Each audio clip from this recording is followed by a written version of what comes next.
رحت اديته سطر كود حرفيا، قلت له المشكله اتحلت. متوقف على السينيور نفسه او على الديفلوبر نفسه ان هو لا، هل انا متفق مع الرقم ده؟ توتالي لا، بس انا اقول المرتبات اللي انا بشوفها. الجونيور بتبدا السالاريز بتاعته من اول. السلام عليكم ورحمة الله وبركاته. دي حلقة جديدة معانا في البودكاست بتاعنا تيك توك. النهاردة بنتكلم عن الفلاتر ومعانا ضيف مميز جدا، باشمهندس يوسف. باشمهندس يوسف، لا سنة بيك. أول حضرتك إيه؟ الحمد لله. عايزين الأول نعرف الناس مين باشمهندس يوسف. حضرتك شغال فين؟ سينيور في أبواب، فعايزين انترو عن حضرتك، نعرف الناس. انا يوسف.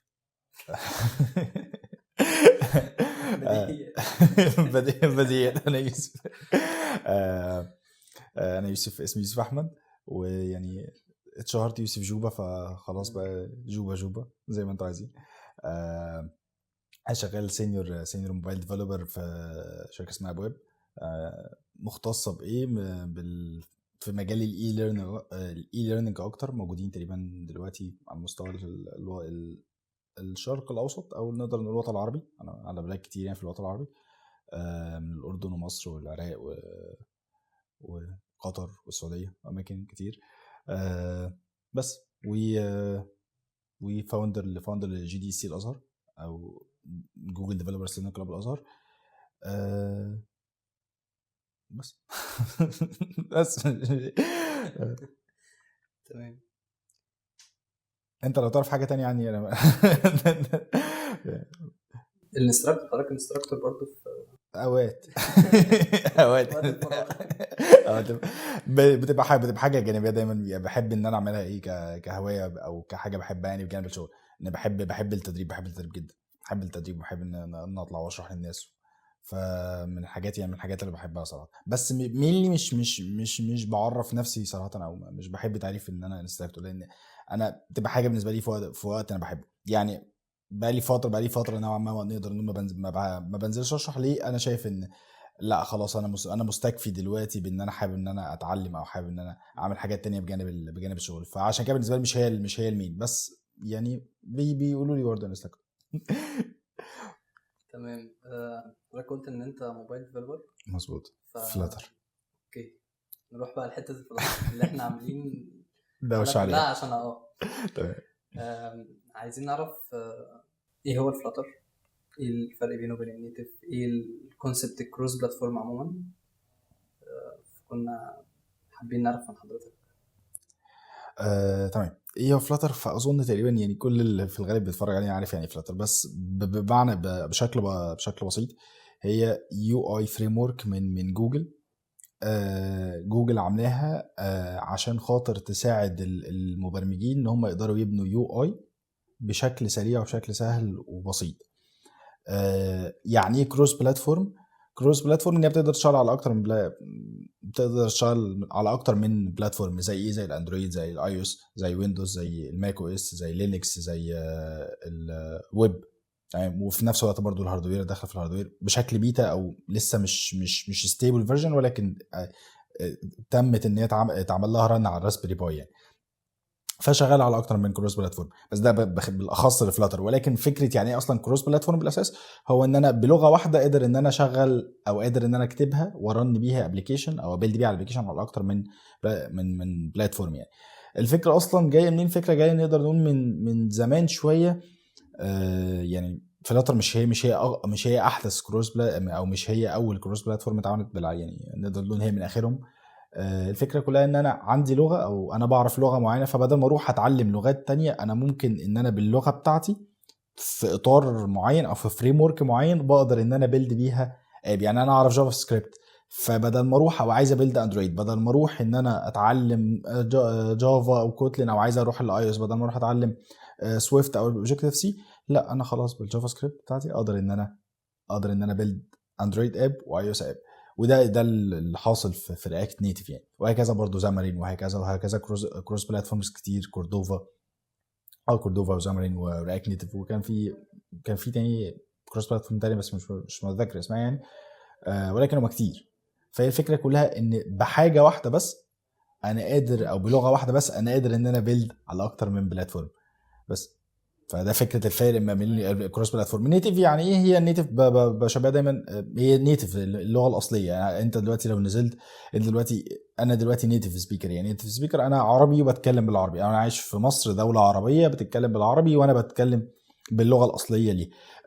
لو رحت امريكا، فبالتالي هتلاقي شخص مواطن امريكي بيتكلم اللغه الانجليزيه، طبعا مش الامريكيه، اللغه الانجليزيه، فبيبدا ان هو يتكلم بلغه اهل البلد. فنيتف انا عايز ان انا ابيلد ابلكيشن على الاندرويد. طب اندرويد ده بيتكلم بايه؟ اندرويد ده بيتكلم بجافا، فخلاص هكلمه باللغه بتاعه جافا. عايز اروح ابيلد ابلكيشن على اي او اس، فاي او اس ده بيتكلم بايه؟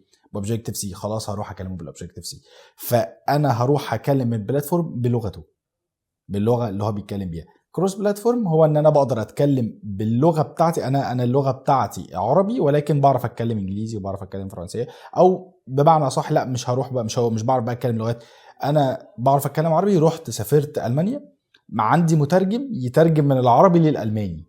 في شخص مترجم، ده في وظيفه الفريم ورك اصلا. عندي شخص مترجم، الشخص ده بيترجم من اللغه بتاعتي للغه يعني ممكن نقول ان اللي هي ممكن عايز اترجمها لشخص تاني يعني. اوكي، يعني هي ممكن نقول ان هي بتخلي الكود بتحوله للنيتف في الاخر. مظبوط. اوكي تمام. عايز اروح لنقطه تانية مع حضرتك برضو، اللي هو ليه فلاتر. يعني حضرتك كانت بتقول ان هي اخر فريم ورك اتعمل، مظبوط. ليه مثلا مش رياكت نيتف؟ ليه اشمعنى الفلاتر بالتحديد؟ اشمعنى انا اخترت فلاتر، ولا اشمعنى فلاتر ممكن هي متصدره؟ اشمعنى تفرق. فلاتر هي المتصدره، واشمعنى يعني حضرتك اخترت فلاتر؟ تمام. نبدا نبدا بقى. انا ليه انا اخترت فلاتر؟ ليه ماشي. حضرتك اخترت فلاتر؟ ليه اخترت فلاتر؟ ممكن انا بادئ فلاتر شويه من، يعني ده نقول من بقى لي حوالي دلوقتي 5 سنين. ماشي في من الست بدايتها سنين تقريبا. من بدايه انتشارها في مصر، من بدايه وجودها في مصر. كان يعني كل الفضل صراحة يعني فيرجع لباشمهندس طبعا أحمد أبو الدهب. هو اللي بدأ ينشر أصلا فلاتر تقريبا في الوطن العربي كله يعني. أستاذنا كلنا، وهو اللي بدأ فعلا ينشر حاجة زي كده، وأنا بدأت إن أنا أعرفها منه. ليه اخترتها؟ صراحة أنا كنت من ضمن أعداء فلاتر الأول يعني. أنا كنت شغال نيتف أندرويد. يعني ايه؟ يعني هروح ان انا اكتب بلغه تروح تبيلد لي على 2. طب البرفورمانس اكيد مش افضل حاجه، اكيد ما فيهاش مالتي ثريدنج، اكيد اليو اي بتاعها بيحصل الريندرنج بتاعه مش افضل حاجه. واكيد وبحط دايما اسامبشنز، كنت حاطط دايما اسامبشنز ان فلاتر، ان لا ده مش اكيد مش حلو يعني. اكيد النيتف طبعا احسن وبرفورمانس افضل وكل الكلام ده، مش هعمل بيها كل حاجه. يعني انا حتى لو هي البرفورمانس بتاعها خطير، مش هقدر ان انا اكتب، مش هقدر ان انا ادخل كمثال اكسس على حاجه في النيتف لايبريز يعني وكده. فكنت من اعداء فلاتر الاول يعني. ولكن بعد كده بعد ما بدات ان انا يعني اديت لها فرصه صراحه ان انا ابص على الكود بتاعها، او ابص ان هي ازاي اصلا شغاله. لقيت ان هي قادره ان هي تعملها كل حاجه ببرفورمانس. في الاول كان نقدر نقول فوق يعني ممتاز، دلوقتي بقى فوق الممتاز. برفورمانس كويس جدا. وفي نفس الوقت لو عايز تكتب حاجه في النيتف تقدر انت تعملها من خلال الميثود تشانلز. فقادر ان انت تعمل بيها كل حاجه، وفي نفس الوقت عمليه الديفلوبمنت سريعه. لان في الفتره اللي انا نقلت فيها ما كانش لسه في هوت ريلود في الاندرويد نيتف. ودي تقريبا من ضمن الحاجات اللي هم كانوا بيسووا ليها في فلاتر. الهوت ريلود ده كان بيختصر عليك وقت رهيب. يعني انت الحاجه اللي بتعملها في 10 دقايق وفي ربع ساعه على اندرويد نيتف، في فلاتر تعملها في دقيقه ودقيقتين.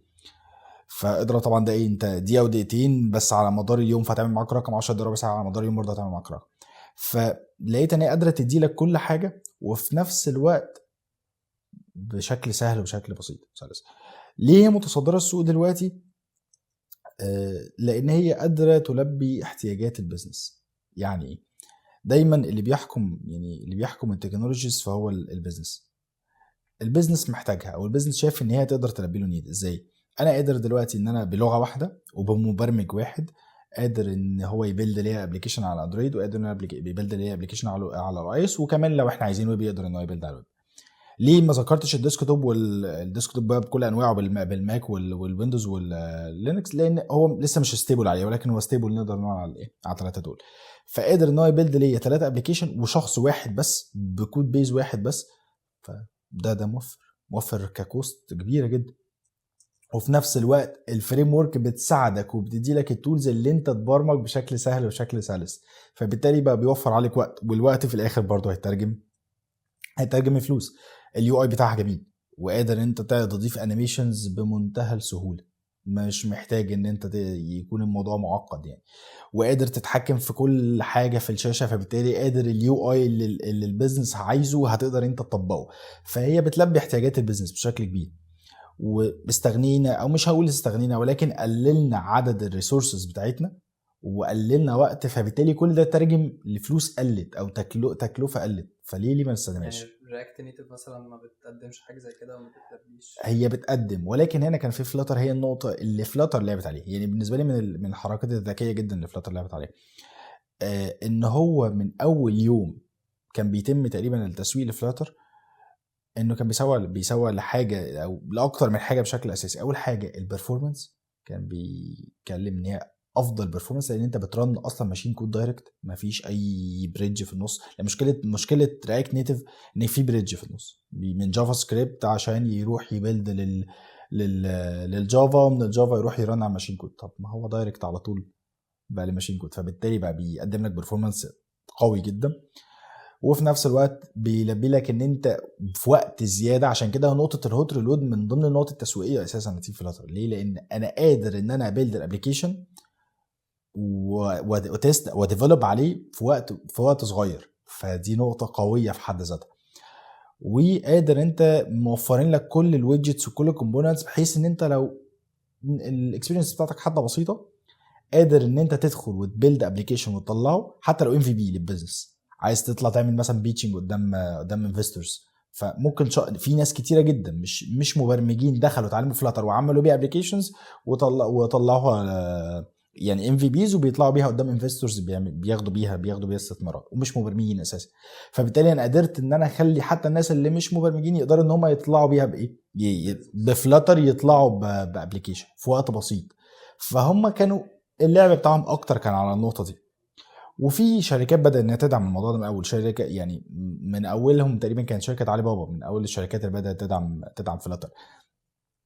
كان في شركه تانية ذا رايف تقريبا، مش رايف رايف او هايف، لا رايف. برضو انت قادر انت تبيلد انيميشنز كامله من خلال الويب سايت بتاعك، توتالي مكتوبه في فلاتر، وابلكيشنز تانية كتير. فلما البيزنس لقى ان هو ليه احتياج والناس بدات ان هي تستخدمها، طب ليه احنا كمان ما نستخدمهاش؟ في شركات كتيره جدا بدات تحول لفلاتر. يعني من اشهر امثله دلوقتي طلبات مسكت الابلكيشن بتاعها توتالي كاملا من نيتف بتحوله لفلاتر. فلو ده اكيد طبعا عمل كوست كبيره جدا عليهم وتكلفه كبيره جدا. لو هم مش شايفين التكلفه دي تستحق، فما كانوش خدوا خطوه زي دي ان هم ينقلوا الابلكيشن بتاعهم، ابلكيشن اوريدي ستيبل وملايين الناس بتستخدمه يوميا، وحولوا توتالي لفلاتر. ففلاتر قدرت ان هي تتصدر القائمه او تتصدر يعني الكروس بلاتفورم في وقت بسيط. وده كان ممكن يعني مخطط له او بلاند من قبل كده، يعني ان جوجل كانت قادره ان هي تبلاند لده في وقت من بدايتها. يعني من بدايه فلاتر كانوا قادرين ان هم يبلاند حاجه زي كده. بس فليه؟ عشان كده احنا ليه فلاتر متصدره؟ لا، هي اتسوق لها بشكل افضل صراحه، اتسوق لها للبيزنس، وطالما البيزنس محتاج فخلاص البيزنس هو اللي يسود. بس في نقطة اللي كنت عايز اروح لحضرتك معاها برضو، ان احنا كنا لسه بنتكلم عن الرياكت نيتيف والفلاتر وكل ده. فهل في حالات او كيسز معينة انت شايف حضرتك ان هو مثلا على حسب البيزنس وكل حاجة، ان في كيسز معينة بتحتم ان انا استخدم فريم ورك معين زي فلاتر زي رياكت نيتيف، زي ان انا استخدم اصلا النيتيف كود نفسه، سواء السويفت الكوتلين الجافا يعني كان بتاع الاندرويد والاي او اس؟ هو الحالات نقدر نقول مفيش حالات تقدر تحتم عليك ان تستخدم كمثال رياكت نيتيف دلوقتي عن فلاتر، الا ممكن ان انت اوريدي بتبيلد اصلا، او انت اوريدي عندك التيم ده بيستخدم جافا سكريبت اوريدي، كالكود بيس بتاعه اوريدي بجافا سكريبت، هم عاملين منه ويب وانت عايز تحوله للموبايل. ف يعني اكتر قرار سليم وقتها انت ممكن تاخده ان انت تستخدم رياكت نيتف. ليه؟ لان انت اوريدي الديفلوبرز عندك عارفين جافا سكريبت وبيقدروا ان هم يكتبوا كود بيها، فيقدروا ان هم ياخدوا لوجيك اساسا من الكود اللي اوريدي مكتوب يضيفوه هناك، فيسرع ده عمليه الديفلوبمنت بشكل اسرع. انما لو اوريدي اصلا شركه بتبدا او شركه مش معتمده على رياكت كمثال من ضمن البرودكتس بتاعتها، وعايزه ان هي تبدا فلاتر، وعايزه ان هي تكبر بيه اكتر في وقت اسرع، ففلاتر بالنسبه لك هيبقى هو الحل الامثل. برضو كذلك زمري، يعني لو احنا اوريدي زمري شغاله سي شارب، فلو اوريدي الناس الديفلوبرز اللي موجوده بتعرف سي شارب اكتر، ومش محتاجين ان احنا ندخل في ليرنينج كيرف، لان اي لغه انت داخلها او اي فريم ورك داخلها فدايما يحصل ليرنينج كيرف، ان انت هتدخل وهتقعد فتره ان انت بتتعلم. فليه ان انا ما اقللش الوقت ده؟ لان الوقت ده برضو في الاخر بيترجم للشركه بفلوس. ليه الناس تقعد شهر بتتعلم ما ممكن يقعدوا اسبوعين؟ ليه يقعدوا اسبوعين لما ممكن يقعدوا اسبوع؟ فكل ما كان بنوفر وقت اكتر كل ما في الاخر بيعود على البيزنس بفلوس اكتر، يعني او بفلوس ما بيتمش اهدار فلوس كتير. فده في الحالات اللي نقدر نقول ان احنا نستخدم الفريم وركس الثانيه. النيتف الحاله اللي احنا ممكن او شايف الحالات اللي احنا ممكن نستخدمها فيها، حالات انا كنت بكلم الاوبريت، عايز ان انا اكلم الاوبريتنج سيستم ذات نفسه، عايز ان انا ادخل استخدم سيرفيس من جوه اقدر ان انا اعملها، ولكن برضو مش شايف بتقدم الحاجات دي بالظبط. يعني فلاتر قادره ان هي تقدم لك ده بمنتهى البساطه. عايز تكتب نيتف كود، ادخل اكتب نيتف كود. اندرويد، ادخل اكتب اندرويد. اي او اس، ادخل اكتب اي او اس. ففلاتر حتى قادره تقدم لك ده. فشايف ان فلاتر هي حل يعني واقعي وممتاز لاي حد عايز ان هو يبدا بروجكت. قادره ان هي تعمل لك كل اللي انت عايزه حرفيا. يعني انا بقالي دلوقتي زي ما قلت لك 5 سنين شغال بفلاتر، مفيش حاجه فلاتر ما كانتش قادره ان هي تعملها. حتى لما بعوز اكتب نيتف بدخل اكتب نيتف. يعني الموضوع مش شايف ان مش ليميتد بتاعها ممكن يكون بالنسبه للنيتف. البرفورمانس في حاجات كتيره جدا بتيجي تقيس الاثنين مع بعض، فارق لا يذكر، فارق بالملي سكندز. ده حاجات يعني فهي فعليا ما لا تذكر يعني بالنسبه لك. فلاتر قادر ان هي تبني ابلكيشن وناس كتيره بتستخدمه من غير مشاكل خالص. وامثله على كده كتير. يعني لو هنيجي لنقطه الامثله، فالامثله على كده كتير جدا جدا. يعني عندك ابلكيشن علي بابا، ابلكيشن نو بانك ده بنك عاملين الابلكيشن بتاعهم اسمه ان يو بانك. ابلكيشن جريدد اجريكول ده كان معمول فيه يوز كيس كامله، وهم بنوا الابلكيشن ازاي، وليه استخدموا فلاتر، وليه استخدموا حتى الاركتكتشر الفلانيه، ونظموا التيم مع بعض زي كان معمول عليه يوز كيس كامله.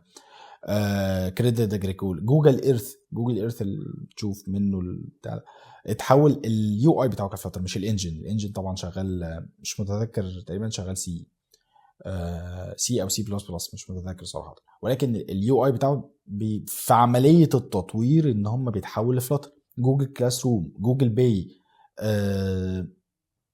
مش متذكر كان ايه من برودكتس برضو بتاع جوجل تانية اللي تم برضو تحويلها لفلاتر.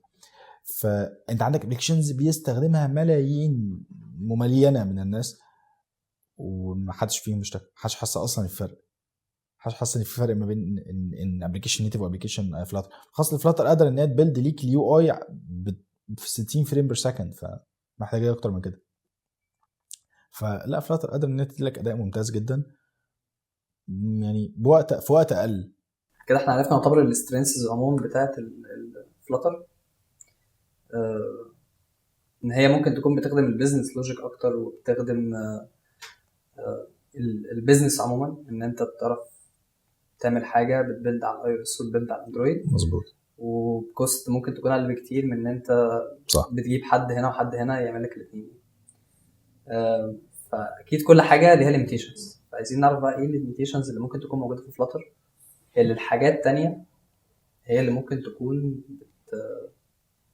بتعملها بشكل احسن. يعني الرياكت نيتيف مثلا، النيتيف عموما. الليميتيشنز الفلاتر مفيش ليميتيشن. هي اكبر ليميتيشن نقدر نقول لفلاتر هو الحجم الاب. دي اكتر حاجه حتى الناس بتشتكي منها كتير. حجم الابلكيشن اول ما بتبيلد بيكون الابلكيشن كبير. والويب كذلك برضو، الويب بيلود شويه في وقت اكبر من الطبيعي اللي هو المفروض يلود فيه. فده من ضمن الليميتيشنز اللي موجوده لفلاتر. ليميتيشن تانية كنت قارئ برضو يوز كيس كانت عاملاها شركه لين كود. فكان من ضمن الحاجات بيقول لك ايه الحاجات اللي ما قدرناش نعملها بفلاتر. شركه لين كود دي شركه موجوده في بولند. تقريبا عملوا حوالي اكتر من 60 ابلكيشن شيبد اوريدي وبرودكشن شغالين. لكن الحاجه الوحيده اللي ما قدرناش ان احنا نعملها بفلاتر حاجه واحده، الحاجه اسمها الاب كليب. الاب كليب دي موجوده في الاي او اس. طبعا الناس بتوع الاي او اس ممكن يكونوا عارفينها. عارف لما مثلا تيجي تحمل او تيجي على جوجل مثلا بلاي او على اب ستور، تلاقي لعبه ولعبه مثلا حجمها 3 4 جيجا، فيجي يقول لك ادخل جرب اللعبه، فتدخل تجرب اللعبه دي، بيكون مثلا فاتح لك ليفل تدخل تجرب اللعبه بحيث انها تشوف حلوه ولا لا عشان تحملها. دي الحاجه الوحيده اللي فلاتر ما قدرش انها تعملها. طب ما دون ذلك قادر انت تعمل اي حاجه.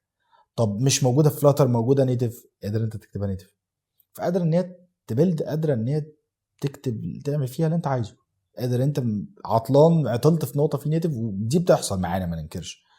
في حاجات بتبقى فعلا مش محتاجين فيها غير نيتف ومش موجوده لفلاتر. طب خلاص ندخل نكتب ان احنا نكتب الكود النيتف بتاعها. فالحجم الابليكيشن والاب كليب هم دول اللي ممكن شايف الليميتيشنز شويه بتاعتها. ما دون ذلك ما دون ذلك فعلا ما فيش ليها ليميتيشنز، قادر تعمل اي حاجه. ممكن بقى هنيجي بقى في نقطه الديسكتوب يعني نقطه الديسكتوب، فهي فعلا لانها لسه مش ستيبل، انت تقدر تبيلد بيها برودكشن اب وتعتمد عليه وتدخل في يعني معظم الباكجات مش سبورتد، معظمها مش كلها، معظم الباكجات مش سبورتد للديسكتوب. في كتير منها سبورتد بس برضه في منها مش سبورتد. فهتلاحظ ان في ليميتيشنز شويه بتحصل بالنسبه لك في الحته دي، ولكن برضه لو عطلت هتقدر تدخل تكتب عادي، تعمل ميثود تشانل وتدخل تكتب كود. فده دي ليميتيشنز الفلاتر. ما دون ذلك لا، قادر ان بيلد ليك يعني. ما فيش مشكله واجهتني في فلاتر الا لو كنت قادر احلها، حتى لو بحلها بالنيتف كود يعني، حتى لو هتتحل بس هتتحل معاك يعني. انما نقطه ان انا نقف، لا انت هنا مش قادر تعمل حاجه،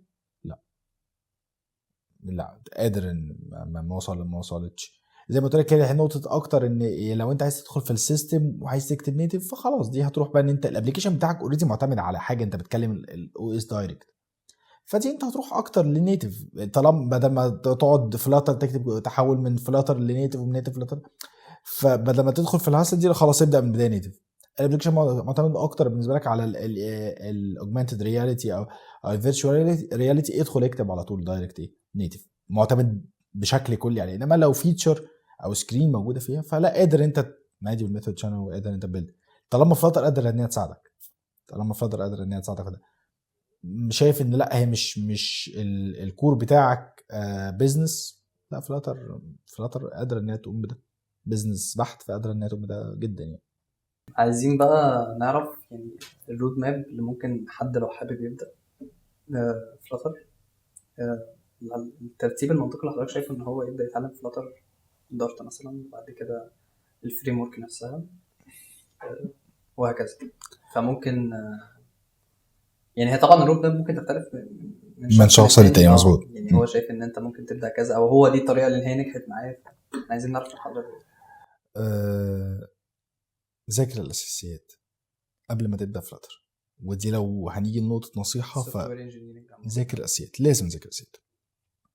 ليه؟ فلاتر في حد هني الاساسيات شامله ايه؟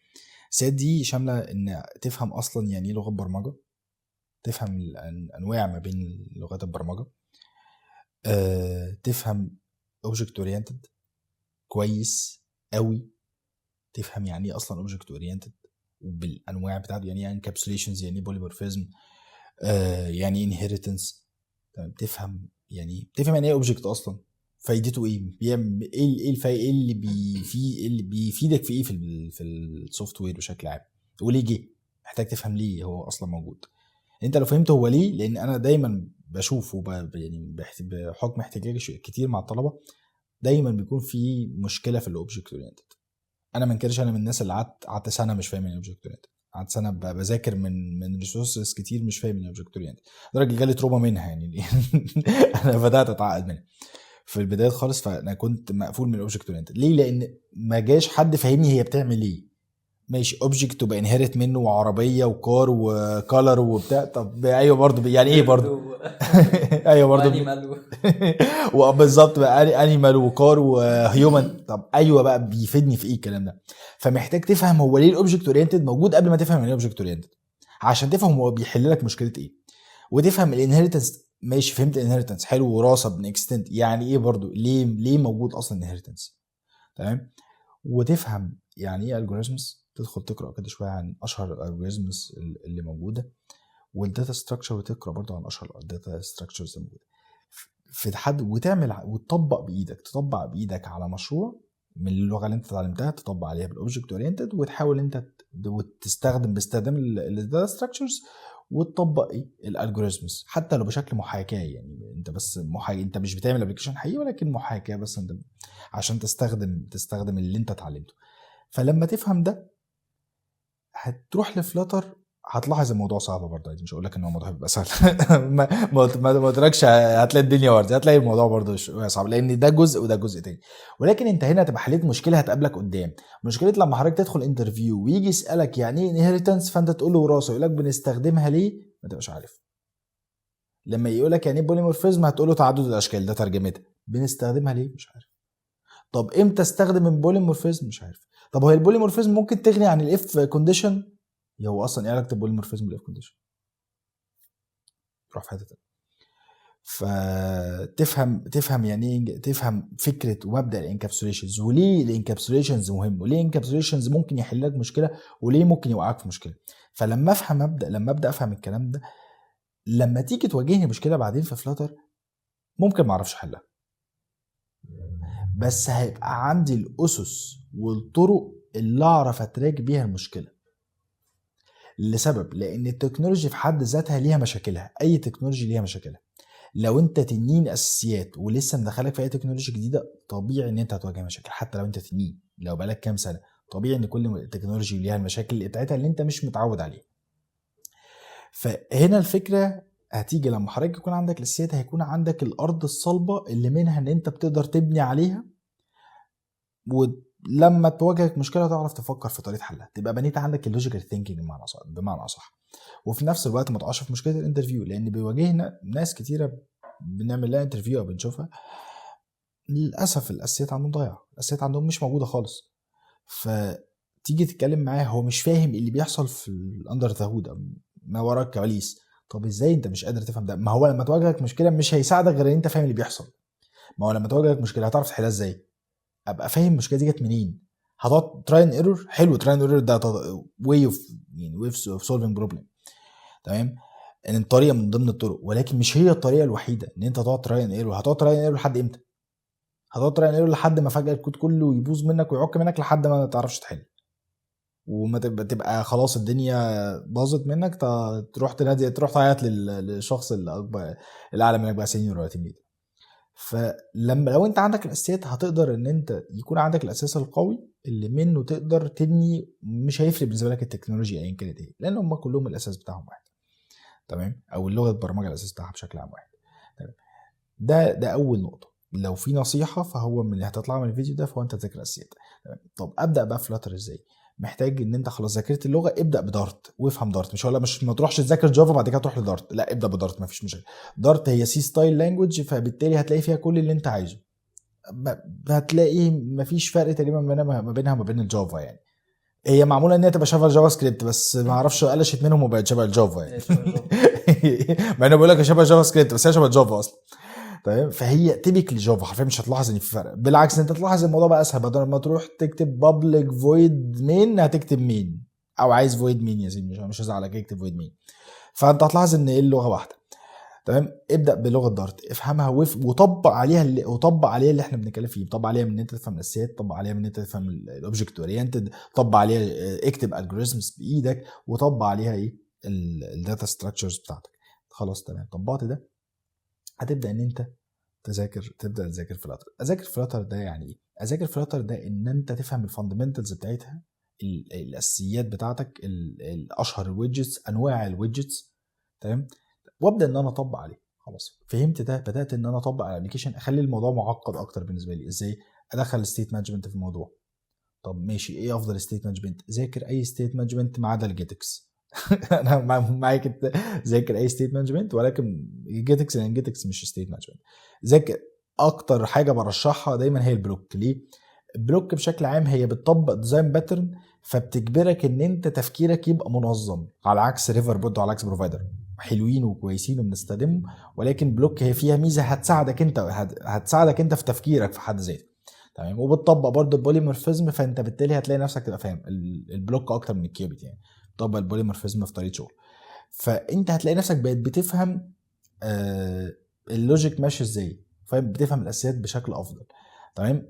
خلي ستيت مانجمنت، ابدا ان انا افهم النتوركينج، يعني ايه اصلا نتوركينج، ازاي، يعني ايه اكلم اي بي اي اساسا، يعني ايه اي بي اي، يعني ايه افهم يعني ايه ريسبونس، يعني ايه ريكوست بالانواع بتاعته، بالفيلرز بتاعته، ازاي ان انا هاندل الاكسبشنز اللي بترجع من الاند بوينت بتاعتي او الاي بي ايز بتاعتي، ازاي بقى ان انا كل ده يرفلكت اصلا على الستيت مانجمنت، بحيث ان انا اقدر ان هاندل الايرورز بتاعتي بس على مستوى اليو اي. ف تمام، فهمت ده. محتاج ان انت تدخل، هي دي برشحها رغم ان هي مش يعني مش حاجه اساسيه، ولكن حاجه ريكومندد. انت تفهم يعني ايه اصلا باك اند، تفهم باك اند ده شغال ازاي، يعني ايه يعني داتابيز، يعني انت بتخزن داتا في الداتابيز. لو دخلت وكتبت سيكوال ده يعني ايه حبذا، هتقولي طب ده هيفيدني بايه؟ هيفيدك ان انت لما تيجي تشتغل مع شخص تاني هتبقى فاهم هو شغال ازاي، تفهم لما عنده مشكله، هتفهم في الغالب المشكله عندك ولا عنده. تمام، مش كل مشكله نيجي نقول على الباك اند، ساعات ما بيكونش الباك اند هو المشكله، ومش كل المشاكل بتتحل برضه من الباك اند. دي مشكله بنقابلها في الشركات وبنقابلها كتير. انت دايما بيكون عندك المشكله ان ممكن الشخص يقوم راميها على حد تاني. طب ليه؟ انت ممكن يكون عندك حل. انا فاكر في موقف من ضمن المواقف، يعني كان في شخص شغال معاه على بروجكت، فحصلت مشكله، فراح قال لك لا ده محتاجين نرميها على الباك اند هو اللي يصلحها. فرحت انا خلصنا الميتنج وكده، فرحت بتكلم معاه، فبقول له طب ليه نعمل كده؟ بيقول لي ما تتحل من باك اند. رحت اديته سطر كود حرفيا، قلت له المشكله اتحلت. طب المشكله كان في الحل، كان في ايدك. فلما انت تفهم هو شغال ازاي، وبرضه في نفس الوقت انت تكون فاهم اللغه بتاعتك شغاله ازاي، هتقدر تفهم المشكله منين. فمش كل حاجه نرميها على الشخص ده، وهتبقى وقتها تفهم فعلا امتى المشكله تبقى عندك فمحتاجه تتحل، وامتى تكون ممكن المشكله عنده بس انت في ايدك حل ان انت تحلها، وامتى لا المشكله من عنده وانت مش في ايدك حاجه. ده هتفهمه ازاي؟ لما انت تفهم هو شغال ازاي، تفهم اصلا يعني ايه داتابيس، تفهم اصلا يعني ايه سيرفر، ويعني ايه ان احنا بنخزن الداتا بتتخزن عليه. طيب تفهم السكيلينج بتاعه، تدخل تقرا شويه عن الاي دبليو اس، مش محتاج تتعمق، بس انت تاخد قشور يعني عن الموضوع، تفهم بس انت بتتعامل ازاي مع الايه، مع الشخص اللي انت بتتعامل معاه بشكل دوري اساسا. تمام. ومن ضمن الحاجات دي هتبدا ان انت تتعلم شويه عن الايه، يعني قبل ده محتاج انت تقرا شويه وتتعلم اكتر مع الفاير بيز. الفاير بيز هيساعدك برضو بشكل ما في فهم الباك اند شغال ازاي. لو انت دخلت وركزت اكتر هتلاقي نفسك فاهم الباك اند شغال ازاي، لان الفاير بيز فيه التولز دي عبقريه ان انت تقدر تستخدمها في شغلك، وبتساعدك جدا في شغلك. الفاير بيز ده من الحاجات اللي غيرت نوعيه وطرق والمشاريع اللي بشتغل عليها. ازاي؟ ان فجأة شغالين على بروجكت وعايزين نعمل حاجة بس مش عارفين اليوزر هيعجبه ولا لا. فاول حاجة جت في بالي، طب ما في فاير بيز عندنا حاجة اسمها اي بي تيستنج. انا مش عارف يعني ايه اي بي تيستنج، بس انا كنت بقرا، بس انا بشوف دايما كده في عندهم تكنولوجي يقول لك او تول اسمها اي بي تيستنج. فدخلت افهم ايه بي تيستنج. اه لا، ده انت بتطلع او بتبعت لليوزر، بتبعت للمستخدمين بتوعك، عندك كمثال مثلا مليون بني ادم، فانت هتبعت لنص مليون، تغير لهم، خلي الابلكيشن تخليه لونه ابيض، وتخلي للنص مليون تاني ابلكيشن لونه اسود. فانت تشوف الناس بتتفاعل معاه ازاي، فتبدا تفهم منهم الناس حبت ايه وما حبتش ايه، فتبدا تعمل لهم الحاجه اللي هم بيحبوها اكتر. طب ده كونسبت مهم جدا، وشركات كبيره جدا بتطبقه. وممكن بنلاحظ اوقات ان بيظهر عندك حاجه على الابلكيشن كمثال فيسبوك وما يظهرش عند زميلك. ليه؟ اوقات بيكون منها اي بي تيستنج، واوقات بيكون منها حاجه اسمها انت بترول اوت، بس يعني بسيجمنت معينه، بترول اوت مثلا كمثال لمليون يوزر، بعد كده ل2 ل3 وهكذا. بتبدا انت ايه، جرادولي رول اوت، بتبدا تطلع لليوزرز بس بشكل تدريجي يعني. تمام. واوقات منها بيكون اي بي تيستنج، بجرب مع اليوزرز بشوف ايه اللي بينفع معاه. تمام. تفهم الاستورج وازاي انت بترفع عليها الداتا، تبدا تتعامل مع فاير بيس فانكشنز. فاير بيس فانكشنز ده من الحاجات اللي تخليك مش هقول تستغنى عن الباك اند، ولكن قادر انت تقوم بروجكت كامل بدون ما تكون محتاج باك اند، وبروجكت شغال وزي الفل ما فيهوش مشاكل خالص. فلما تفهم فاير بيس بالسيرفيسز بتاعته، ده هيساعدك برضه بشكل عام تفهم باك اند شغال ازاي. طب فاير بيس غالي يا سيدي وبفلوس، وبقى بفلوس كتيره جدا على عكس زمان. يعني كان بشكل ما كان الكوست بتاعته كان بسيطه. عندك سوبر بيز، سوبر بيس برضو سعره يعني في يعني بسيط، يعني بسيط، تقدر تبني بيه بروجكت. ولكن انت كديفلوبر كده كده اصلا، طالما انت يعني مهما استخدمت الابلكيشن في ويب يعني، او مهما استخدمت كل الريسورسز اللي في فاير بيز او في سوبر بيس، فانت هتبقى في الفري بلان، مش هيبقى عندك مشكله يعني. تمام. امتى يبقى عندك مشكله؟ لما تبدا ترفع الابلكيشن المستخدمين، فمستخدمين كتير يستخدموه، فيحصل ترافيك كبير على الابلكيشن، فيبدا ان انت تحاسب فلوس. انما طول ما انت لوحدك فمش مش بتواجه مشكله اساسا في نقطه الفلوس دي يعني. ده بشكل عام كده نقدر نقول هيدلاينز ايه اللي انت محتاج تتعلمه في فلاتر. تمام. او ان انت تبدا بيه. بعد كده بقى محتاج انت هتبدا تتعلم سواء السي اي سي دي، محتاج انت تبدا تتعلم اكتر على التستنج، تفهم الاركتكتشرز بانواعها، من ام في سي، من ام في في ام، من كلين اركتكتشر، من بلوك اركتكتشر. فما هتبقى بعدها تبدا ان تفهم الكلام ده. ولكن كبدايه ما نصعبش الدنيا على الناس. فدي الحاجات الاساسيات اللي انت تقدر يعني تبني بيها هل ابلكيشن وتقدم بيها على شغل. الاساسيات اللي حضرتك بتقول عليها دي، هل دي ممكن تكون كفايه لحد مثلا ان هو يبدا ينزل الماركت في طبعا اي شركه، او ان هو يبدا طبعا بروجكت مع نفسه في اي؟ طبعا. ولكن انا في نقطه، الاساسيات كفايه، ولكن السوق فيه حيتان. فانت تبقى عامل، لو انت عامل حسابك ان انت تنزل يعني في بسين صغنطوط وتعمل مسابقه مع شخصين ثلاثه، مش هتكون بنفس الحماس والطاقه والتوتر حتى عنك لما تكون عارف ان انت نازل بحر ونازل مع تنانين. في فرق انت تنزل مع صحابك ونشوف مين اللي يجيب البسين من اول لاخره، وفين انت نازل ايه، نازل بحر ومن النقطه A للنقطه B ونازل مع تنانين. ففي الحالة التانية انت هتبذل مجهود اكبر وهتبقى اسرع عشان خاطر توصل. محدش طلب منك ان انت توصل في وقت معين، ولكن اللي مطلوب منك انت تبذل كل وقتك وكل مجهودك. طب ليه بقول الكلام ده؟ عشان في الغالب في الشركات هتلاحظ ان انت لما بتقدم ممكن ان انت بتترفض كتير جدا، وده طبيعي ان انت هتترفض. محدش هيتقبل من اول مره. ممكن تقابل من اول مره، ده نصيبك دي ملناش علاقه بيها. ولكن من الطبيعي انت مش هتتقابل من اول مره. فمحتاج ان انت تبذل مجهود كبير. طب المجهود الكبير ده نبذله ازاي؟ في المذاكره الكتير وفي التطبيق الاكتر. يعني ما تذاكرش بس وما تطبقش بس، هتكون ماشي بالانس، اللي بتذاكره بتطبق عليه، واللي بتذاكره بتطبق عليه، وبعد كده بتعمل تطبيق تاني بيميكس كل المعلومات اللي انت ذاكرتها مع بعض. فده هيساعدك اكتر ان انت وانت بتقدم، فانت هتبقى شخص فاهم. طب محتاج ان انا اطبق على مشاريع، تمام مش، طب نطبق على اي كوميرس وعلى اوبر وكل الكلام ده، كل الناس عملته وهرسته. محتاج انت تطلع بحاجه جديده، حتى لو طلعت وعملت نفس الحاجه اللي الناس عملتها، محتاج تطلع بيه في حاجه جديده، محتاج تطلع فيه بيه فكره جديده. تيجي تفتح السي في، حاجه مش موجوده او محدش عملها قبل كده، بتحل مشكله فعلا. مش شرط ان هي ممكن تكون بتحل مشكله والناس بتستخدمها، ولكن للاسف بتيجي تبص على السي فيز تلاقيهم كلهم نحت من بعض كوبي بيست من بعض. ليه؟ تلاحظ كلهم اي كوميرس اب واوبر اب. طب ماشي، ايه المميز؟ وفي الغالب كلهم نفس الاركتكتشر اللي بيشتغلوا بيها، او الستيت مانجمنت اللي بيشتغلوا بيها.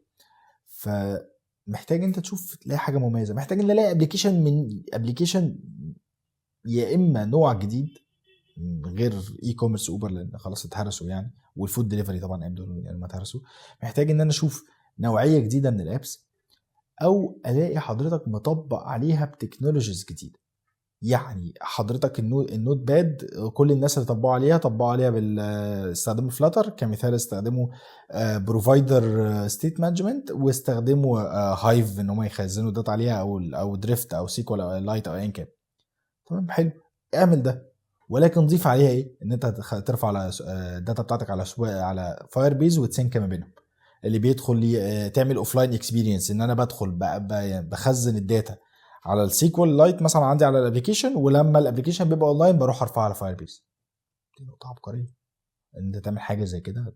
ده نقطه تميز البروجكت بتاعك حتى عن الناس التانية.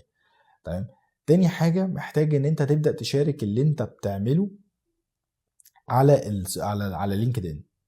ليه؟ عشان يبان شغلك اكتر. دايما لو انا ما قلتلكش ان انا لو انا ما قلتلكش ان انا فلاتر، انت مش هتعرف صح ولا لا؟ لازم ان انا اقول لك. فلو انا ما قلتلكش ان انا شاطر جدا في السباحه، فانت مش هتعرف. محتاج ان انا اقول لك، مش هقول لك ان انا تنين في السباحه، بس اقول لك ان انا بعرف اعوم. فانا هنا هشارك مع الناس، مش هقول لهم ان انا تنين، ولكن اقول لهم يا جماعه انا يا جماعه اتعلمت كورس كذا وطبقت عليه كذا. فانا هبدا اشارك مع الناس الحاجات اللي انا عملتها، بالاضافه ان انا ابدا اشارك مع الناس المعلومات اللي انا عرفتها. دخلت قرات ارتكل جديده، ليه ما شاركهاش مع الناس؟ دخلت قرات فيديو، شفت فيديو جديد، ليه ما شاركوش مع الناس؟ مش هشارك الفيديو من باب ان انا تنين، او ان انا يعني الجهبذ من الجهابذه، تمام. ولكن هشارك المعلومه من باب انا استفدت فبفيد. ممكن تكون معلومه بتاعتي في حاجه غلط، وارد ان جدا ان يكون فيها حاجه غلط، ولكن خلاص هنتعلم، تمام.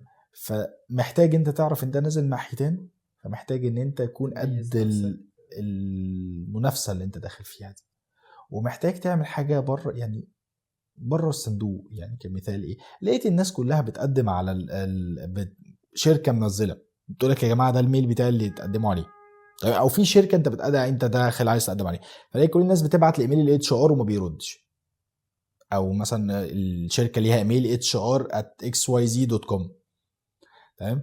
فطب لقيتهم وناس كتير بتدخل ما بيردش، ادخل اجيب الاتش ار او ادخل على الشركه واجيب الاتش ار وابعت له على البيرسونال ميل بتاعه او على الورك ميل بتاعه. فهبدا ان انا خلاص انا عايز ادخل اشتغل في المجال ده، طب هبدا ادخل ادعبس، ابدا ادخل اشوف ناس من جوه. بالنسبه للفيديو كله ايه تعمل كده كلهم ما مش متميزين، عارف اللي هو الناس احنا طب احنا هنخرج اخر يوم العيد عشان الناس كلها بتخرج اول 4 ايام بالظبط، هتلاقي الناس كلها اخر يوم.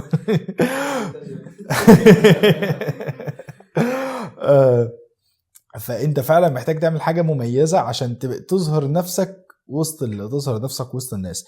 ابدا ادخل كلم حد جوه من الشركه، طب انا عايز، طب انا بعرف اعمل 1 2 3 4 وحابب ان اكون معاكم، واعمل معاه، يعني اعمل معاه كونكشن، بحيث ان ابدا ان انت اساله كل فتره، ابدا ان انت حتى هل هو هتطمن عليه، سواء انت هتعايد عليه في مناسبه، بحيث انت هتعمل كونكشن ما بينك وما بينه، بحيث ان هو وقت ما يحصل يفتكر ان هو في opportunity يبدا انه يكلمك. ومع العلم معظم الشركات ما بتفتحش باب التوظيف للناس، بيعملوا حاجه اسمها ريفيرالز. يعني انا دلوقتي شغال في شركه اكس، تمام. الشركه دلوقتي عايزين موظفين، اول حاجه يعملوها مش هيروحوا يفتحوا التوظيف، هيروح يسالوا الموظفين عندهم ما تعرفوش حد فلاتر شاطر؟ طب احنا نعرف حد فلاتر شاطر، طب خلاص اعملوا ريكومنديشن، وهيجي وعادي وهيمر بالبروسيس وممكن يترفض في الاخر، ما فيش مشكله. ولكن الفكره كلها هم ليه بيعملوا حاجه زي كده؟ انا دلوقتي شغال فلاتر، ففي الغالب معظم الكونكشنز بتاعتي هتكون فلاتر، وفي الغالب وقت ما ارشح حد هم عايزين حد سينيور، مش هرشح لهم جونيور، في الغالب هرشح لهم سينيور، عايزين جونيور مش هرشح لهم سينيور، وهكذا. هبدا ان انا ارشح الشخص اللي انا عارف البوزيشن بتاعه الاكسبيرينس بتاعته عامله ازاي، فهسهل عليهم البروسيس بشكل اكبر. فلما انت تعمل كونكشنز اكتر، وجودك في او ان انت تلاقي فرصه شغل هتكون اكبر. انا بالنسبه لي انا كل تقريبا الجوب اوبورتيونيتيز اللي جات لي بفضل الله كانت كلها كونكشنز.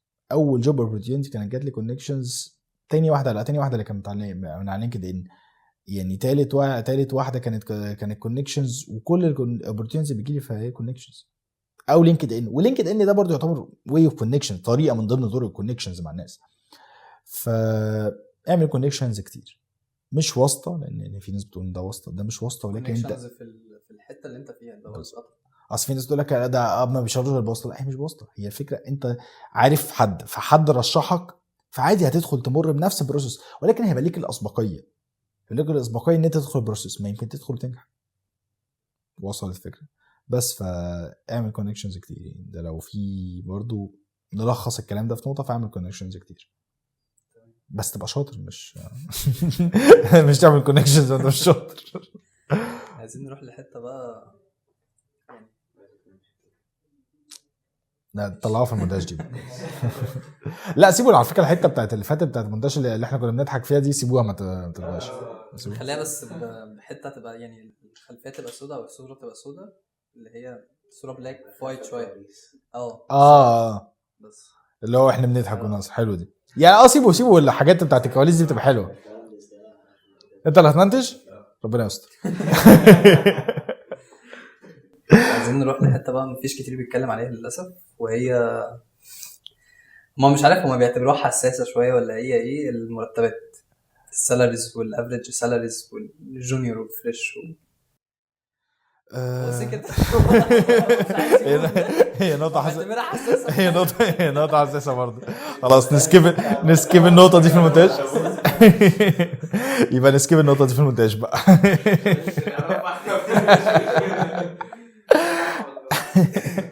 حتى بص. كبروجكت، يعني انت بروجكت جاي لك وانا عارف ان هو يعني ممكن تكون متوقفه على انت بروجكت ده لايه وهتعمل فيه ايه والكلام ده كله، بس يعني افريج حتى. بص، هي النقطة دي هقول لك هي ليه الناس بتعتبرها حساسة وليه هي فعلا فيها إشكالية كبيرة. هقول لك رينج، بس أنا فاهمك ليه ليه اللي بيحصل ده بيحصل.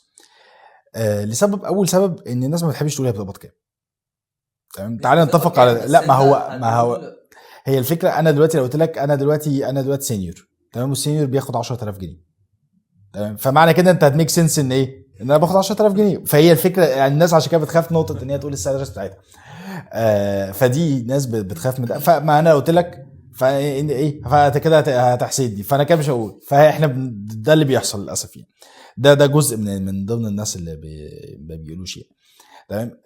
تاني حاجه ان فعلا في رينج مرتبات ضخم ضخم ضخم. يعني انا المرتبات اللي انا اقوله ده حقيقيه، الرقم اللي انا هقوله ده حقيقيه. انا اعرف سينيورز بياخدوا 12000 جنيه، وسينيورز مرتبهم معدي 150 وسينيورز، تمام. وفي اللي اكتر من 150 ده بكتير طبعا، بس انا بتكلم هنا في الافريج. لا، في اللي بيعدي بيكسر 150 بمراحل، بس انا بتكلم في يعني في الشائع، بسبب ان هو برضه مش يعني متوقف على السينيور نفسه او على الديفلوبر نفسه، ان هو لا. مش كواليفايد كفايه ان هو. ما هي النقطه بقى مش فاهم. النقطه هي بتفرق فعلا على حسب الشركه، توتالي بتفرق على حسب الشركه وعلى البلد اللي انت فيها والشركه اللي انت شغال فيها. انا النهارده لو شغال في شركه اكس في مصر والشركه دي مصريه، تمام، هاخد مرتب والشركه دي لو شركه امريكيه وانا شغال معاها من مصر وانا بنفس الاكسبيرينس بتاعتي هاخد مرتب، ولو الشركه دي امريكيه وانا رحت اشتغلت معاها في امريكا هاخد مرتب تالت خالص وانا نفس الشخص. ممكن نخلينا طيب في السكيل بتاع اللي هو الريموت، وان انت في تمام. بس انت وصلت الفكره ليه بقول لك كده؟ لسبب، لان لو الشركه مصريه وموظفينها مصريين هيدوا مرتبات معينه، تمام. طب لو شركه ريموت هي عايزه تاتراكت ناس من بره فهتعلي رينج مرتبات. فبقى كمثال ده بدل ما ياخد اكس هنديله 2 اكس، هنديله اكس ونص او 2 اكس او 3 اكس، تمام. ليه؟ عشان احنا عايزين ناتراكت ناس من البلد دي، تمام. طب لو انا نفس الشخص ده بقى رحت اشتغل في البلد دي هتاخد 6 و7 و10 اكس. ليه؟ لان انا هروح اخد بنفس عملة البلد اللي هناك دي. ليه اصلا بيحصل اتراكشن بشكل عام من الهند ومن مصر يعني بشكل اخص؟ السالاريز بتاعتهم تكاد تكون بالنسبة لهم بسيطة، ولكن لو هنيجي نعمل لها كونفرجن هنا بالمرتب المصري هو رقم كبير، تمام. فده اللي بيحصل. فهم ممكن هناك هيدفعوا للامبلوي عندهم على افتراضا 10 اكس، خلاص احنا هنجيب حد هندفع له 3 او 4 اكس، والرقم ده مبسوط جدا بيه. يعني النسب دي انا مش بقولها بهزليه، النسب دي بتحصل. ممكن حد في بلده بياخد فعلا 10 اكس هيجي هنا مصر المرتب بتاعه هيقل النص عادي. في على فكرة في شركات أصلا يعني انترناشونال بتدي في مصر لو اعتبر إن هي 1 إكس، فبتدي في أوروبا 4 وفي أمريكا 6. دي حقيقة 6 أضعاف المرتب. دي حقيقة. ليه ده بيحصل؟ مش عشان الشركة جشع، ولكن ظروف البلد بتسمع. أنا دلوقتي لو اديتك 6 إكس ده في مصر أنت بقيت مليونير. أنت بقيت مليونير، فأنت لو بقيت مليونير مش هتحتاج تشتغل عندي أصلا. فهي الفكرة أنت بتميك سنس شوية. ما أنا ما ينفعش إن أنا أديلك 6 إكس، لأن فعلا أنا دلوقتي لو فرضا اديتك $20,000 هنا في مصر، مليون جنيه، مليون بالاستيك بتاعهم. فلو اديتك $1,000,000 فانت تشتغل عندي سنه، خلاص انت مش انت هتروح تفتح شركه تانية اصلا بره. هتروح تفتح شركه وتنافسني. ده على افتراضا لو يعني الشركه لو فتحت شركه مليون اروح انافس الشركه اللي بتقبضني مليون يعني. ولكن الفكره كلها بتفرق، الفكره كلها بتفرق فعلا على حسب الجزء الجغرافي اللي انت قاعد فيه. طيب الرينج السالاريز اللي انا اقوله ده بناء على مشاهدات واقعيه بتحصل. تمام، مش معنى اللي انا اقوله ان انا متفق معاه ولا مختلف معاه. تمام، اللي انا اقوله بناء على مشاهدات ومن ارقام بتتابعها من سواء من ناس تعرفهم او من ارقام بتشوفها من على النت. تمام، عايز تبدا من اول ايه؟ الجونيور ده اللي احنا ده اللي احنا بنتارجته. تمام، الجونيور انا هقول المرتبات زي ما قلت، انا يعني مش هقول متفق او مختلف معاه، بس انا هقول المرتبات اللي انا بشوفها. الجونيور بتبدا السالاريز بتاعته من اول 8000 جنيه.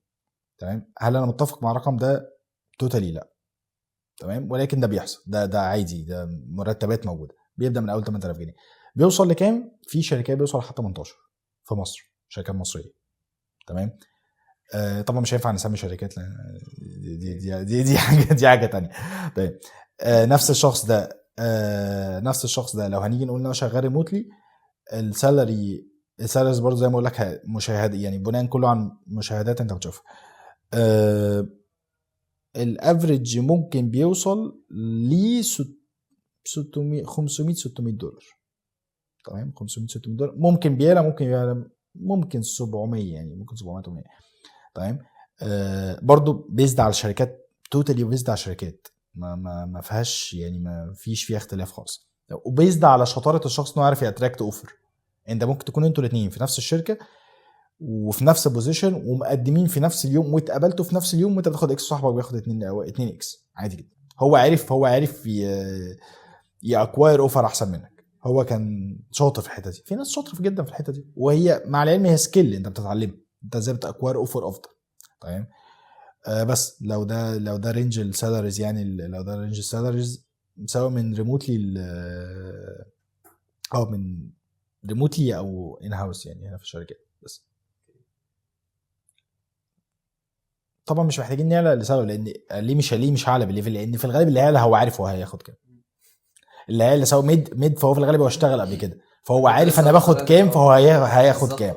والسينيور هو عارف هو بياخد كام فهياخد كام. ولكن اللي مش عارف اصلا فهو ده اللي احنا بنتكلم عنه. انا مش عارف انت هتقبض كام، فمحتاج اقول لك. فبيبدا يعني رينج 2 و3 ده ما بقاش موجود، ده اللي نقدر نقول عليه. رينج 2 و3 ما بقاش موجود، و4 و5 برده ما بقاش موجود. الستارت اللي شفته تمام، مش زي ما قلت مش متفق معايا، ولكن بيحصل من 8. اوكي، عايز اتكلم مع حضرتك برضو على حاجه في حته الفلاتر. طبعا احنا يعني مع احترامي لفلاتر، بس كل الناس دلوقتي على ما تفكر طب 8 في ما اعرفش ايه، فبيقعد يحسب بيقعد يحسب الرقم. طبعا اولكم اول الناس. لا هو زي ما حضرتك بتقول، هو السكيل نفسه واسع قوي جدا جدا، خصوصا في الماركت بتاع مصر بالذات. هو مش ماركت مصر، الماركت بشكل عام فيه سكيل عنيف بجد، فيه سكيل عنيف. الموضوع بيتفاوت، بيوصل ل 2 و3 و4 و5 اكس لنفس البوزيشن، مش في نفس الشركه. يعني نفس الشركه مش هتدي واحد اكس مش هتدي اللي جنبيه 10 اكس، مستحيل ده يحصل. تمام، ولكن ممكن واحد اكس والتاني 2 اكس او اكس ونص بتحصل، ممكن تحصل. تمام، ولكن لا رينج السالري انت ممكن ناس في مصر وريموتلي وتاخد اضعاف يعني، وجونيورز وياخدوا ضعف الرقم ده، يقدر انه يعمل ده. وفي ناس تاخد اقل، في ناس تاخد اقل، دايما في اقل، بس مش دايما بيبقى في ازيد. البيزنس كده عايز يوفر، فدايما في اقل، بس ازيد دي مش في كل الشركات يعني. تسمع ده. ف يعني ممكن هقول نصيحه، اختار الشركه اللي انت عايز تقدم عليها، واعرف رينج السالاريز قبل ما تدخل. لسبب مش كل الاتش ارز بيقدروا ان هم يدولك الرينج اللي انت تستحقه.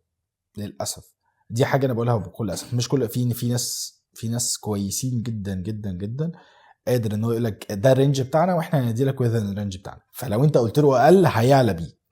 تمام، ولو انت اتكلمت في الرينج فهو ممكن انه يوافق عليه.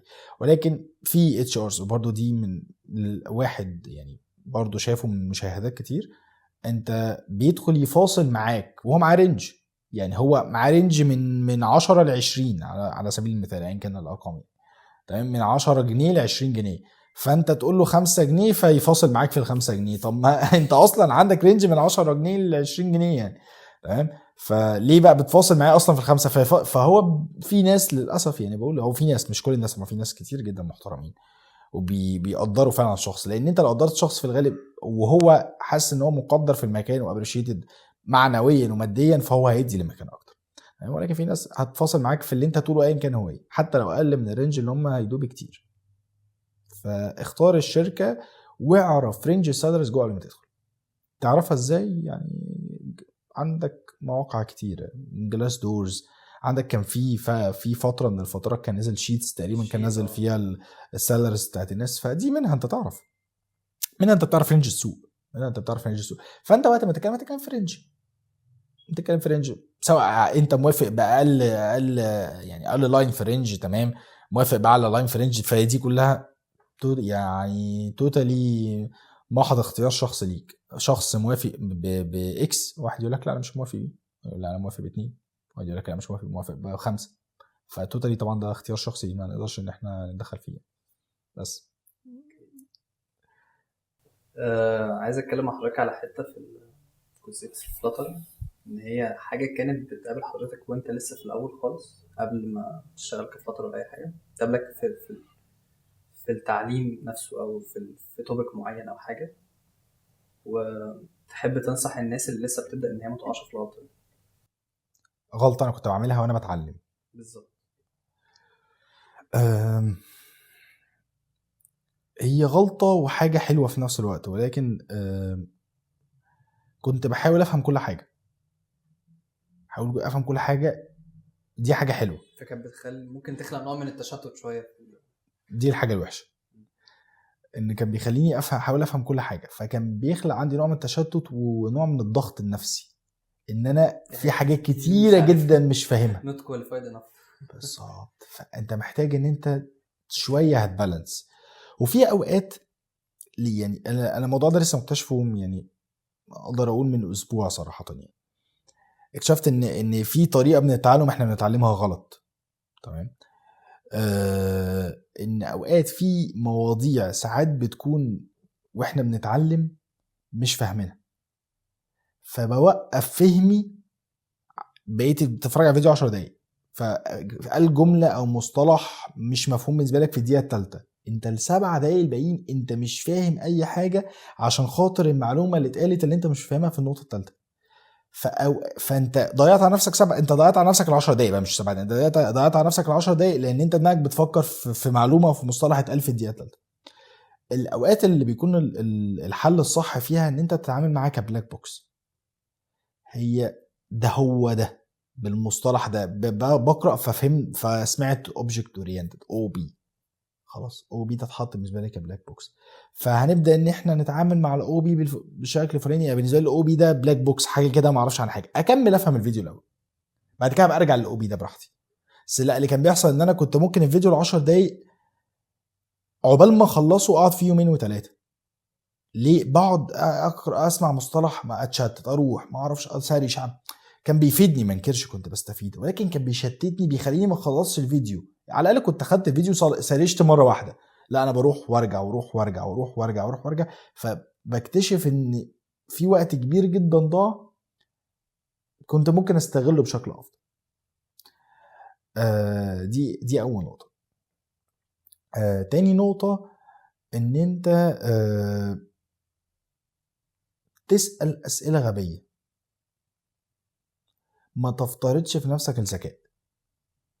طيب يعني احنا كلنا عندنا نقط مجهوله كتيره ما نعرفوش. احنا يعني الانسان الانسان اصلا في الاصل هو جاهل، فاتعلم، ما كانش في الاصل متعلم وعنده نقاط جهل. احنا مولودين ما حدش فينا يعرف حاجه، تمام؟ وده فطره ربنا سبحان الله في الكون. انت مولود ما تعرفش. اللي الطفل بيبقى، ما هو انت ما تعرفش فمحتاج تكتشف بنفسك. تلاقي الطفل قاعد عمال يحط صباعه في الكوبس، يروح يوم مولع في البوتاجاز فيولع في الشقه كلها، فيكتشف بعد ما يولع في العماره كلها ان ده بيلسع وان النار دي يحيى ما ينفعش انه يقرب منها.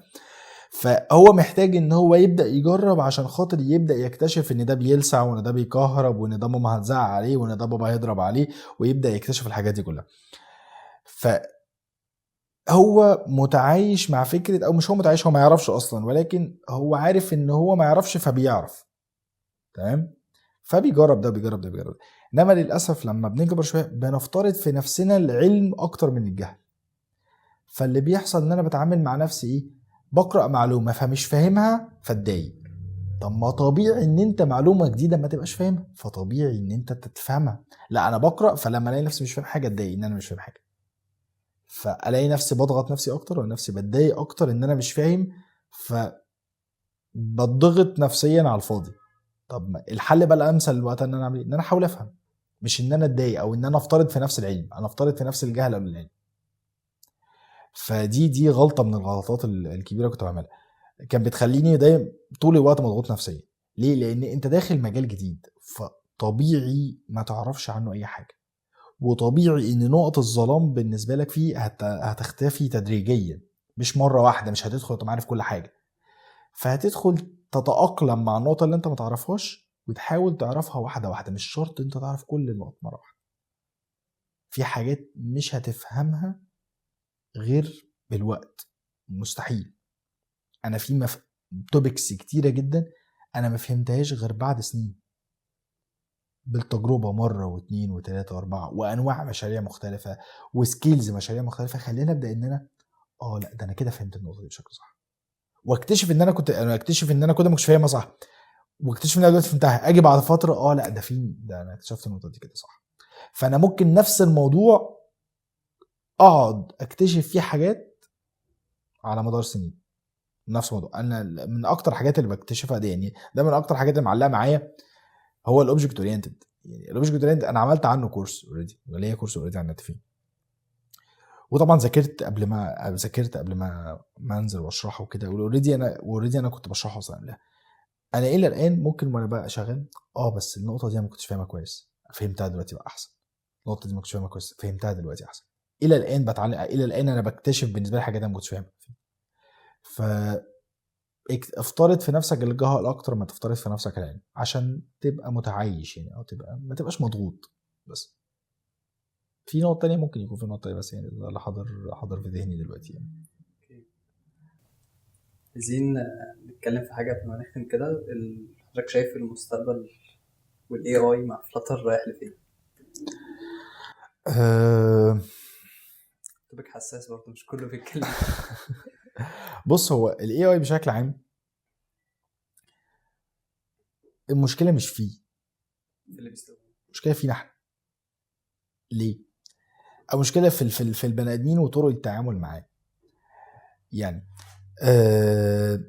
لو هنقول مستقبل فلاتر مع الاي اي، ف هو اي اي في حد ذاته شايف انه مستقبله اكتر معانا، واحنا اللي هنستخدم فلاتر بعد كده ازاي، مش الاي اي بفلاتر.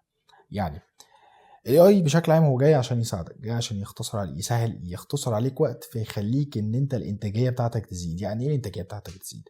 يعني حضرتك بدل ما كنت هتعمل اكس النهارده بقيت هتعمل 2 و3 و4 اكس، فده خلى الشغل اللي انت بتنجزه في وقت اقل بقى اكتر.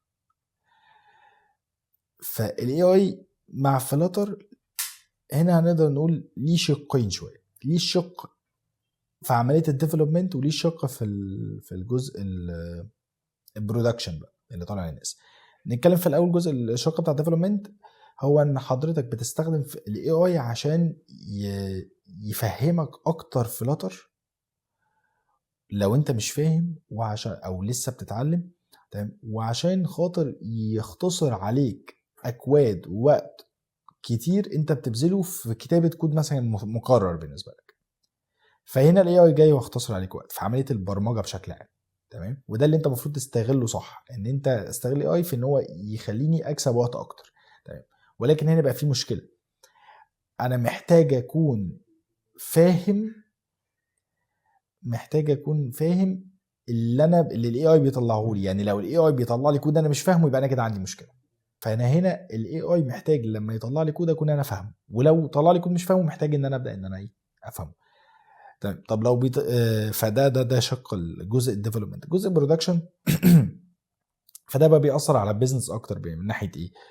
الجنريتيفز اي اي اللي احنا بنشوفها دلوقتي. في الغالب ما فيش اي شركه في الدنيا دلوقتي الا وبقى ليها الشات بوت الخاص بيها، بيقعد انه يساعدك ايه، تدخل فمش فاهم حاجه في السوفت وير في الويب سايت فهمه لك، في مشكله فيبدا ان هو يتناقش معاك عشان يحل معاك المشكله. فهو الاي اي بيساعد البيزنس في الجزء ده بشكل كبير. يعني كان في بروجكت كنت لسه عامله سامبل للشباب يعني وكده من فتره، شات بوت انت بس بتديله المكونات اللي عندك في البيت ويعمل لك منها اكل. يعني انت تقول له النهارده انا عندي زيت وما اعرفش وطحينه وعسل ولبن وبتاع كل ده مشكل لك يوم عامل لك ايه، اكله يعني ما اعرفش ايه طبعا الاكله اللي هتبقى بكل المصنفات اللي قلتها دي، بس هو هيعمل لك اكله بيها ان شاء الله. تمام. فهنا هو قدر ان هو يساعدك حتى في يومك. تمام. طب يقدر ان هو يعمل بدايه، يقدر ان هو يساعد الشيفات في المطاعم، عايز يعمل النهارده اكله جديده مثلا للجيست اللي موجودين، فيقدر ان هو بمجرد ان هو يديله برومتس الحاجات هو مش جاي في دماغه حاجه دلوقتي، فعنده مايند بلوكينج مش قادر يفكر، فخلاص كاتب له مكونات وعامل بيها ايه، يعمل بيها حاجه. فهو على الناحيه بقى البرودكشن لا، هو قادر يساعدنا ويساعد البيزنس بشكل عام ان هو يحل لهم المشاكل اللي بتظهر معاهم مع تعاملهم مع السوفت وير. ان انت دلوقتي عندك شات بوت، الشات بوت ده واخد كل المعلومات اللي في الموقع، تمام، واخد كل الداتابيز اللي في الموقع، فبيبدا فانت دخلت فانت مش فاهم ازاي تعمل تسجيل دخول على الموقع كمثال. تسجيل دخول صعب، او مش فاهم ان انت ازاي تدخل تاكسبورت مثلا الموقع ده عليه بيانات، فانت مش عارف ان انت ازاي تعمل لها اكسبورت. يعني هتدخل تساله انا عايز ان انا اعمل اكسبورت للداتا بتاعتي، وهو يبدا انه يشرح لك 1 2 3 4، فساعدك في الفلو حتى او في اليوزر جيرني بتاعتك في الويب سايت. بيساعدنا في حياتنا اليوميه بشكل عام، سواء على الناحيه البرمجيه او على الناحيه الحياتيه اصلا.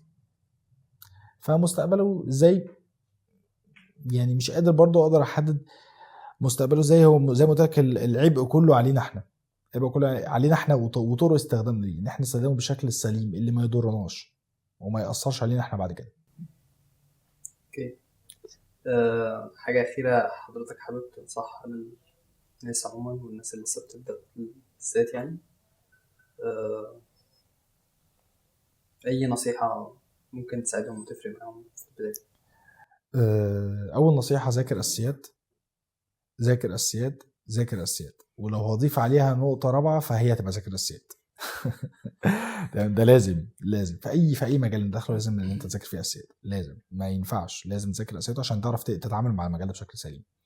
وكل فتره لازم ترجع الاساسيات، والله لو تيم ليدر لازم كل فتره ترجع الاساسيات بتاعتك.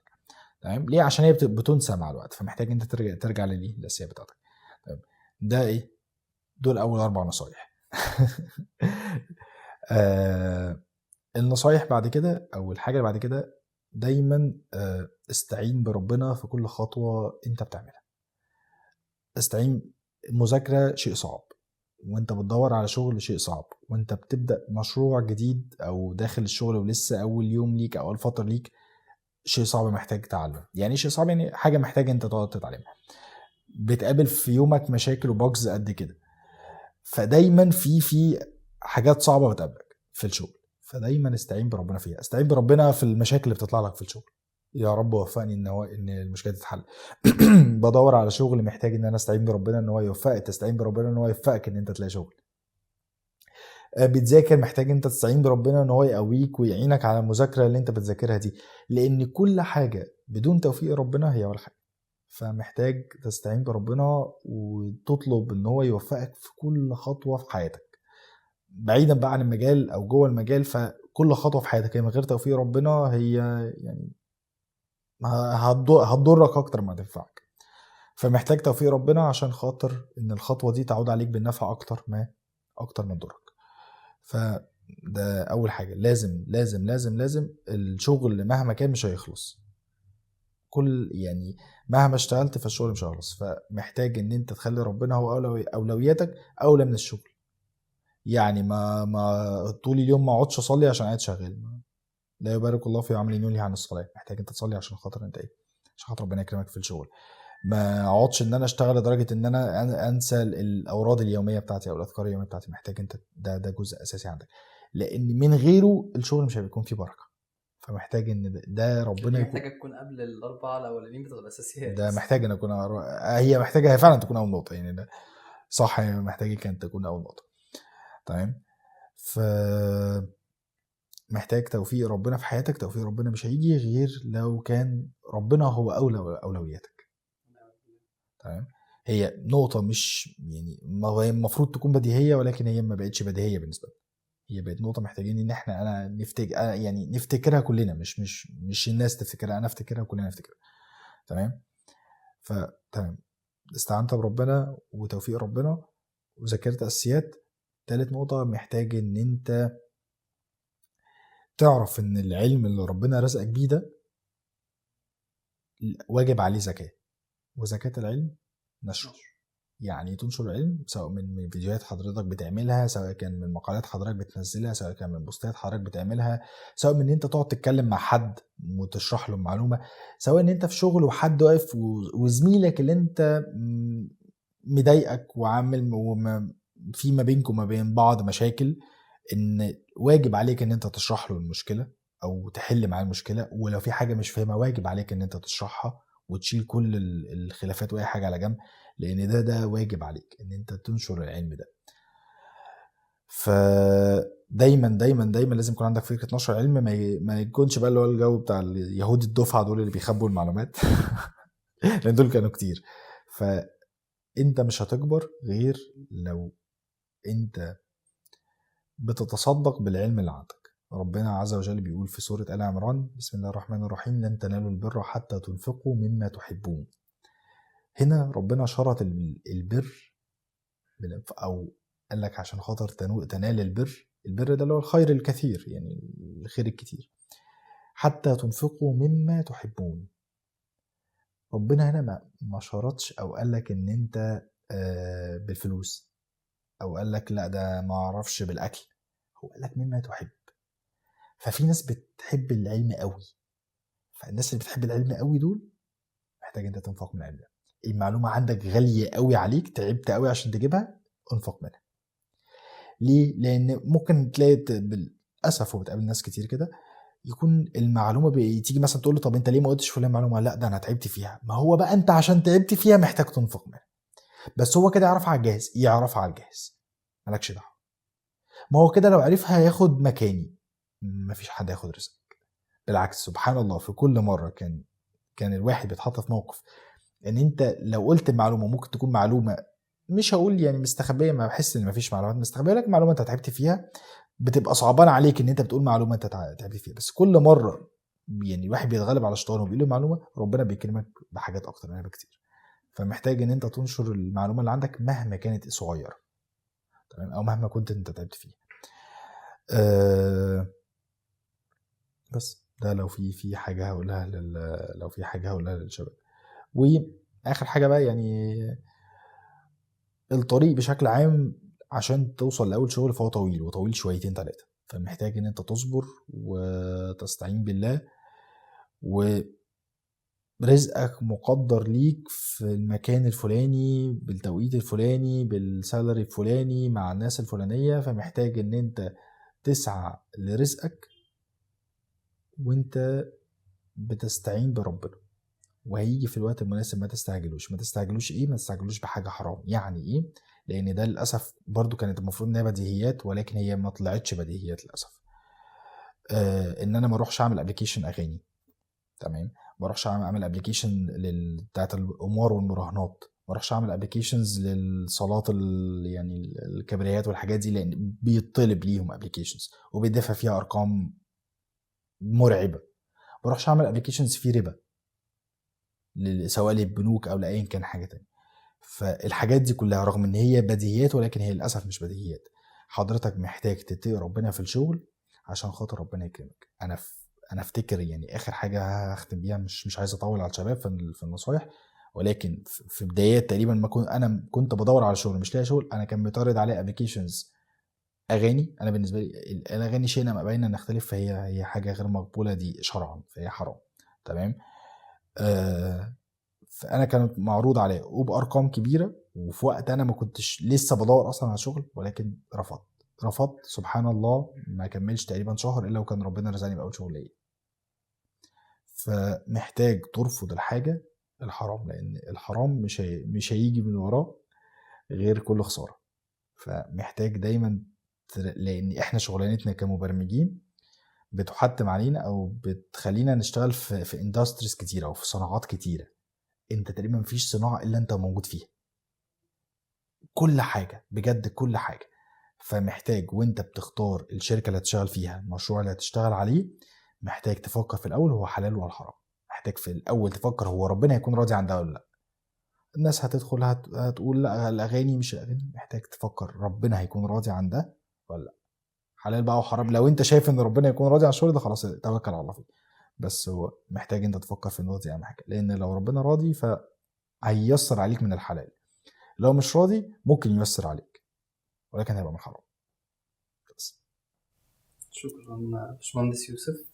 انا اتشرفت كنت معاك والله. انت اللي شرفتنا والله، واسفين لو طولنا عليك أو لا والله بالعكس، انا كنت مبسوط جدا والله، واتمنى ان شاء الله يكون باذن الله الناس استفادت والشباب برضه وركاولي استفادوا ان شاء الله. حلقه جديده ان شاء الله مع بعض باذن الله نتكلم فيها عن توبكس ادفانسد اكتر بقى للناس اللي بتبدا برضه باذن الله عز وجل. واتمنى ان حضرتك تكون اليوم كان خفيف والحلقه كانت لذيذه عليك. لا والله كانت جميله وان شاء الله باذن الله الناس تكون استفادت منها ان شاء الله. شكرا باشمهندس. شكرا جدا ليك.